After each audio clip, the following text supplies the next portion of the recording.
पैसे कमाने से भी ज्यादा मुश्किल है ये समझना कि उसे मैनेज कैसे करें। म्यूचुअल फंड हो या फिर इंश्योरेंस, क्रेडिट कार्ड हो या फिर लोन, आपके पैसे को सेव, इन्वेस्ट से लेकर खर्च करने में हमारे एक्सपर्ट्स करेंगे आपकी मदद। म्यूचुअल फंड एक ऑप्शन है उन इन्वेस्टर्स के लिए जो मार्केट में इन्वेस्ट करना चाहते हैं। समय से पहले अगर आप लोन का भुगतान कर रहे हैं तो नॉर्मली एक प्रीपेमेंट चार्ज होता है। योर मनी सिर्फ CNBC आवाज पर।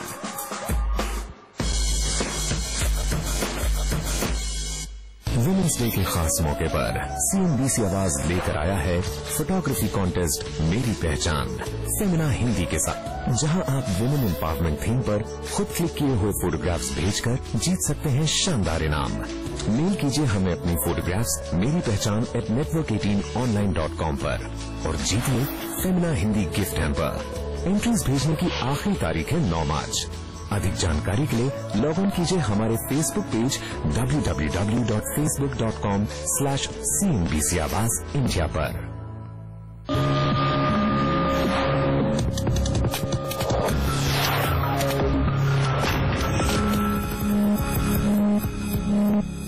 Welcome back. The city beautiful Chandigarh में हम जान रहे हैं क्या चाहिए वेतनभोगी कर्मचारी और रिटायर्ड बुजुर्गों को इस आम बजट से, क्या उम्मीदें हैं, क्या चाहते हैं, इन्हीं से बात करते हैं। और सबसे पहले मेरे साथ यहाँ पर मौजूद है रविंदर गोयल जी, नौकरी पेशा हैं, क्या चाहते हैं इस बजट से? गोयल साहब क्या चाहते हैं आप? सर मेरा सवाल है कि अभी सेल्फ ऑक्यूपाइड फर्स्ट हाउस के लिए 1.5 लाख रुपए इंटरेस्ट में और 1 लाख रुपए प्रिंसिपल रीपेमेंट के लिए रिबेट मिलता है। अगर सेकंड हाउस है उसके ऊपर लोन लिया हुआ है, उस पे भी इंटरेस्ट हम पे कर रहे हैं, क्या उसके लिए कुछ रिबेट का भी प्रावधान है? नहीं, ऐसा आजकल कानून में नहीं है और नहीं आशा है बजट में। पर एक ध्यान रखिए, अगर सेकंड हाउस किराए पे दे दिया है तो ब्याज की छूट मिल जाएगी। लेकिन सर क्या आने वाले बजट में कुछ हो सकता है हाउसिंग लोन को लेकर? आशा नहीं। हाउसिंग लोन के लिए ब्याज की राशि 1.5 लाख से बढ़ा के 3 लाख हो जाए, ये तो आशा है, पर सेकंड हाउस के लिए बिल्कुल आशा नहीं है। चलिए, तो ब्याज की राशि पर छूट थोड़ा सा बढ़ सकता है, लेकिन एक ही घर पर मिलेगा। वोरा साहब का सवाल लेते हैं यहाँ पर। जी सर, मेरी सजेशन इनकम टैक्स के सेक्शन 80C के बारे में है। इस वक्त प्रेजेंटली एक आदमी 1 लाख रुपए तक सेव करके इनकम टैक्स उसको बचा सकता है। ये 1 लाख की लिमिट कम है, इसको इंक्रीज करके 2 लाख तक करनी चाहिए।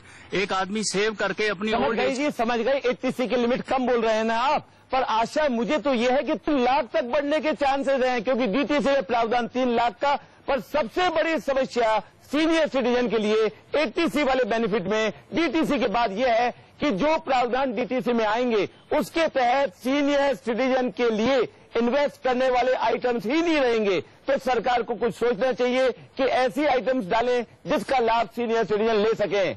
चलिए, और अब लांबा जी यहाँ पर बैठे हुए हैं। लांबा जी, आप क्या चाहते हैं, क्या हो ऐसा बजट में जो आपके चेहरे पर मुस्कान लाएगा? मैं बजट के बारे में सीधी बात तो लखोड़े साहब से नहीं करूंगा। मैं एक चीज पॉइंट आउट करना चाहता हूं कि मैंने ऑस्ट्रेलिया जैसे कई देशों में देखा है कि वहां पर सिवाय टैक्सी ड्राइवर के बाकी हर पर्सन की जो इनकम है वो ऑनलाइन है। जो उसको मिलता है वो ऑनलाइन बैंक में जाता है, जो विड्रॉ करता है वो ऑनलाइन बैंक से विड्रॉ करता है। और इस सिस्टम की वजह से वहां पर काले धन की जनरेशन शायद बहुत ही कम होगी। बहुत अच्छा आपने सजेशन दिया, मतलब ऑनलाइन सब ट्रांजेक्शन होगा तो काला धन होगा ही जी। मैं एक बात नहीं आएगी। एक बात मैं और कहना चाहता हूँ कि इंडिया में ये काम शुरू तो हुआ है, लेकिन शायद जानबूझ के इसको स्लो किया जा रहा है ताकि जो लोग इसका फायदा उठा रहे, काला धन जनरेट कर रहे हैं, वो करते रह सकें। कौन सी गवर्नमेंट बता रहे हैं? ऑस्ट्रेलिया जाके आया। जी हाँ, जी हाँ। दोस्तों, अगर ऑस्ट्रेलिया में इस प्रकार का प्रावधान है तो देश में काले धन को रोकने के लिए, बंद करने के लिए सरकार कुछ इस तरह के कदम उठाए तो डेफिनेटली फायदा होगा। तो कहीं ना कहीं काले धन का जनरेशन ही एक बहुत बड़ी समस्या है। और यहाँ एक आइडिया ये निकल कर आ रहा है कि अगर सारी सैलरी वगैरह की ट्रांजैक्शन ऑनलाइन कर दे बैंक तो शायद कोई सोल्यूशन निकले। पर भारत जैसे देश के लिए ऑनलाइन पूरा करना सिस्टम शायद बहुत बड़ी चुनौती हो सकती है, पर काले धन जितनी बड़ी चुनौती नहीं। बढ़ते हैं अगले सवाल की तरफ। यहाँ पर कुलदीप जी हमारे बीच में। कुलदीप जी पूछिए। लखोटिया जी, मेरा प्रश्न एजुकेशन लोन से संबंधित है। एजुकेशन लोन में पेरेंट्स के लिए कोई भी टैक्स रिबेट का प्रावधान नहीं है, तो मेरी ये रिक्वेस्ट है कि जो पेरेंट्स एजुकेशन लोन जो बच्चों के लिए लेते हैं उस पर जो रीपेमेंट करते हैं उसमें टैक्स रीपेमेंट के लिए प्रावधान नहीं है, पर ब्याज का भुगतान करो उसके लिए छूट मिलेगी। चलिए, तो कुलदीप जी, ब्याज केवल के ब्याज के भुगतान लिए। पर छूट हाँ। मिलेगी, पर रीपेमेंट पर आपको कोई छूट नहीं मिलेगी। पर इस बजट में कुछ ऐसा हो सकता है इनके लिए? नहीं, मुझे आशा नहीं है इस बारे में। इस बारे में कोई आशा नहीं है। लेकिन अब इंद्रपाल जी की बात सुनते हैं, शायद इनसे कुछ आशा की किरण निकले इनके सवाल से। सर, बात यह है कि आज की तारीख में आम आदमी कोई मकान वगैरह खरीद नहीं सकता।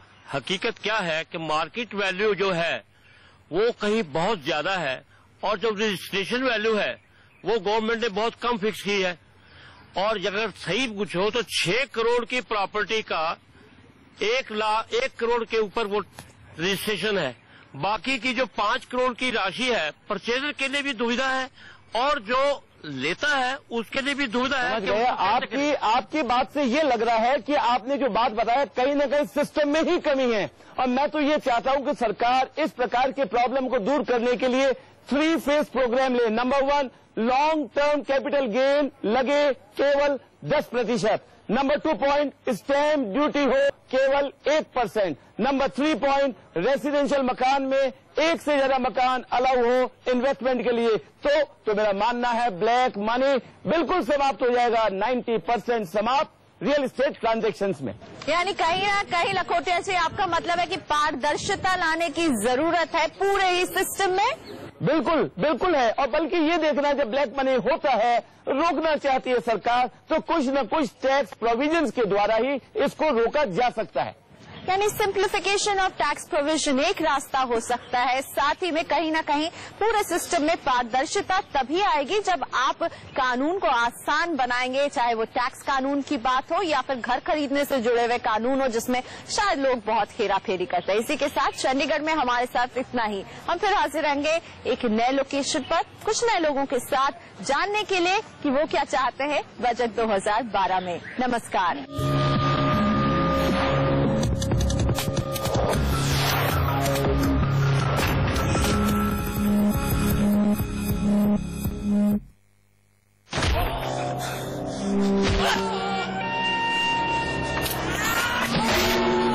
चुप क्यों बैठा है? चलना। वो खोलूंगा तो मार देंगे यार। डर के मारे चुप बैठना old idea, new idea. Transfer कर, बिना मुंह खोले सब बोलते।